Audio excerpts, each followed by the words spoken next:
بسم اللہ الرحمن الرحیم الحمد للہ رب العالمین والعاقبۃ للمتقین الصلاۃ والسلام علی سید الانبیاء والمرسلین اما بعد۔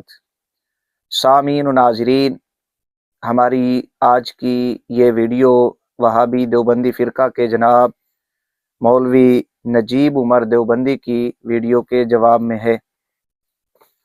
جس طرح کہ آپ حضرات کو معلوم ہے، مناظرہ تحذیر الناس نجیب دیوبندی کے جواب میں اللہ کے فضل و کرم اور آقا علیہ السلام کی نگاہ عنایت سے ہمارا پارٹ 1 ہمارے اسی چینل پر موجود ہے، آپ سماعت فرما سکتے ہیں، جس میں نجیب دیوبندی صاحب کے اعتراضات حوالہ جات کا جواب دیا گیا ہے، اور اللہ کے فضل و کرم آقا علیہ السلام کی نگاہ عنایت سے ہمارا یہ پارٹ 2 ہے۔ آج کی اس ویڈیو کے اندر بھی ہم نجیب دیوبندی صاحب کے حوالہ جات اعتراضات کا جواب دیں گے۔ سامعین و ناظرین، اس کا پس منظر فقیر نے پارٹ 1 کے اندر بیان کیا تھا کہ نجیب دیوبندی صاحب کی بات چل رہی تھی مولانا جہانگیر نقشبندی صاحب سے تحذیر الناس کے عنوان پر مناظرہ کی۔ حقائق کیا ہیں یہ مولانا جہانگیر نقشبندی صاحب بہتر جانتے ہیں یا نجیب دیوبندی صاحب، ان کے معاملات آپس میں کیا ہیں، کون نہیں آیا، کیوں نہیں آیا، کیا وجوہات ہیں، یہ اللہ بہتر جانتا ہے۔ ہمارا اتنا حق بنتا ہے کہ نجیب دیوبندی صاحب کے جو اعتراضات حوالہ جات ہیں ہم ان کا جواب دیں۔ سامعین و ناظرین، بغیر کسی تمہید کے ہم نجیب دیوبندی صاحب کے حوالہ جات اعتراضات کا جواب دیتے ہیں۔ نجیب دیوبندی صاحب نے جہاں حضرت پیر مہر علی شاہ رحمہ اللہ اور اسی طرح معدن کرم اور تذکرہ مشائخ نقشبندیہ اور خواجہ قمر الدین سیالوی علیہ رحمت یہ حوالہ جات پیش کیے مولوی قاسم ننوتوی صاحب کی تحذیر الناس کے دفاع میں، تائید میں، وہیں نجیب دیوبندی صاحب نے حکیم برکات احمد صاحب کا حوالہ بھی پیش کیا اسماعیل دہلوی کی تائید میں۔ تو اس کا جواب مختصراً یہ ہے کہ حکیم برکات احمد صاحب ہمارے لیے کوئی حجت نہیں ہے، معتبر نہیں ہے، لہٰذا یہ حوالہ اصولی طور پہ پیش نہیں کیا جا سکتا، یہ نجیب دیوبندی صاحب کی جہالت ہے ان کو پیش کرنا۔ سامعین و ناظرین، مولوی نجیب دیوبندی صاحب نے مولوی قاسم ننوتوی کی بدنام زمانہ کتاب تحذیر الناس کی کفریہ گستاخانہ عبارات پر بھی گفتگو کی۔ مولوی قاسم ننوتوی صاحب کی یہ عبارت ہے تحذیر الناس دار الاشاعت صفحہ نمبر 18، بلکہ اگر بالفرض آپ کے زمانے میں بھی کہیں اور کوئی نبی ہو، جب بھی آپ کا خاتم ہونا بدستور باقی رہتا ہے، صفحہ نمبر 18، یعنی اگر آقا علیہ السلام کے زمانے میں بالفرض کوئی نبی کہیں اور ہو تو آپ علیہ السلام کا خاتم ہونا باقی رہتا ہے۔ اسی طرح صفحہ نمبر 34 پر قاسم ننوتوی صاحب لکھتے ہیں، بلکہ اگر بالفرض بعد زمانہ نبوی صلی اللہ علیہ وآلہ وسلم بھی کوئی نبی پیدا ہو تو پھر بھی خاتمیت محمدی میں کچھ فرق نہ آئے گا، چہ جائے کہ آپ کے معاصر کسی اور زمین میں، یا فرض کیجئے اسی زمین میں کوئی اور نبی تجویز کیا جائے، صفحہ نمبر 34۔ یہاں 2 عبارتیں ہیں مولوی قاسم ننوتوی کی، یہ دونوں کفریہ عبارتیں ہیں، عقیدہ ختم نبوت پر ڈاکہ زنی ہے۔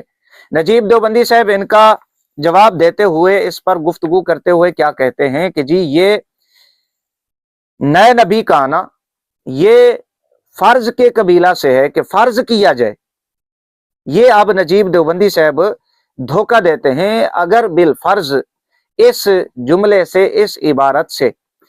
سامعین و ناظرین، میں آپ کو بتا دیتا ہوں کہ نجیب دیوبندی صاحب کتنے بڑے جاہل ہیں اور اپنے اکابرین کی کتب کو پڑھتے نہیں ہیں۔ یاد رکھیں، یہ میرے ہاتھ میں کتاب ہے عقیدہ ختم نبوت، اور اثر ابن عباس میں کوئی تعارض نہیں۔ یہ جو قاسم ننوتوی صاحب کی کتاب ہے، یہ کتاب عقیدہ ختم نبوت پر نہیں